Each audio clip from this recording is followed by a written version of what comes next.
Welcome back to Joe's Stunner Boxing. Let's talk a bit about the excellent Turkey, Mr. Um, Turki Alashikh, because there's no doubt that he's turned boxing on its head. Um, I mean, the millions that he's pumping into this sport is unbelievable, really. The guy is clearly a boxing enthusiast when all is said and done. And he is basically playing fantasy boxing because he's got the resources, bringing Frank and Eddie together and, making these fantasy matchups. It's really quite extraordinary. And it's great for us as fans. It won't last, but it's a very strange sort of era for boxing, because when someone like this suddenly appears out of nowhere and revolutionizes everything from a financial perspective and creates an economic bubble which is not sustainable, because again, if he gets bored with his toy and he puts it down, we all go back, normal service is resumed, we all go back to what it was before. But there's one thing that strikes me that I don't hear anyone else saying, and that is that because Turki Alashikh holds a great status in his country, hence the reason he is referred to as His Excellency. I wonder if that makes him think he's infallible. He's used to people being very reverent towards him and, respecting him automatically and taking him. He doesn't seem to taking him seriously to the point where no one would ever take liberties with him. Can you see where I'm going with this? Now, someone who feels they're infallible, who feels they will always get respect from other people because of their status, this leaves them vulnerable.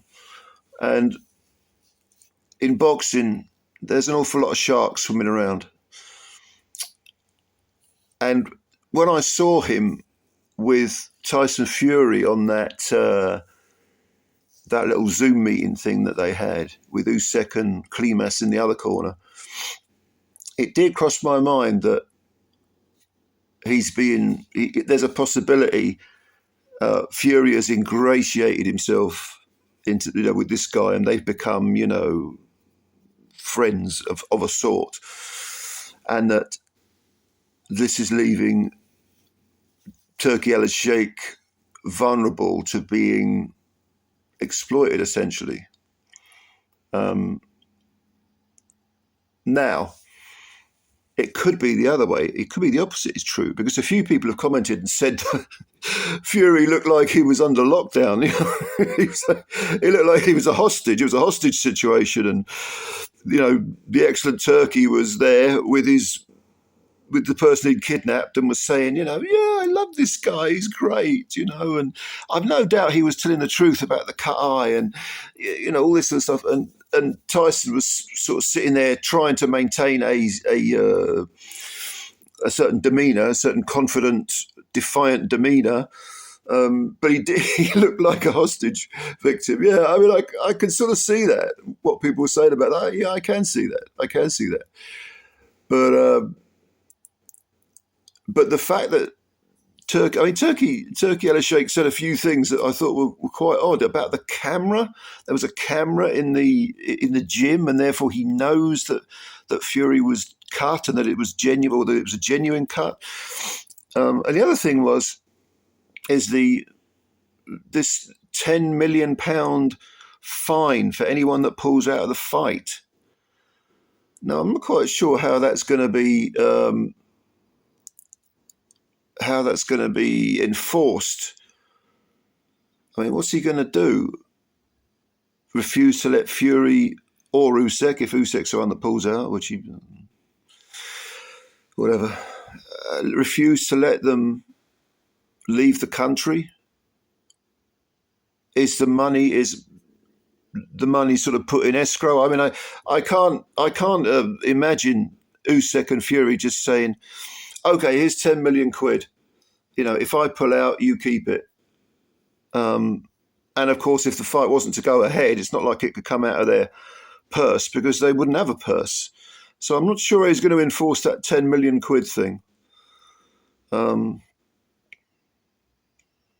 But he comes across as being a real boxing fan, a true boxing fan. And again, I'm going to flip-flop over to the other side again and just consider that, because sometimes when we're enormous fans of something, even if we do hold a great status and we are, the excellent Turkey and blah, blah, blah, when we're fanboys, dare I use that phrase, and we actually start hanging out with our great heroes, suddenly we can start to believe what we want to believe, namely that everything is above board and everyone's telling the truth. And to be honest with you, I would hate to see this guy exploited. I'd hate to see people take liberties with him, because he's clearly a massive boxing fan. He's got these unbelievable resources. He's throwing, money, completely unrealistic figures economically after boxing. We're having the time of our lives watching all these great fights. So you've got to ask yourself, how's this going to end? Is it going to end well, or is it going to end in tears? Because if you want this to continue for a while longer anyway, let's hope nobody does take liberties with the Turkey, or he's going to say, sod the lot of you, whatever that is in Arabic, piss off, and see you later, I'm going elsewhere. And also, I don't want the guy who's so enthusiastic about boxing to feel that to be done over, because he has given us plenty of great fights, Anyway, just a few thoughts on the excellent Turki Alashikh. You leave your comments below. Tell me what you think of him. Tell me whether you like the guy. I think he comes across very well. I imagine if I met him, I'd really like the guy. But yeah, tell me what you think. And of course, if you're new to this channel, you could subscribe. That would be brilliant. And also the little like button. Give that a little poke as well, if you don't mind. Thanks a lot. I'll catch you later. Bye for now.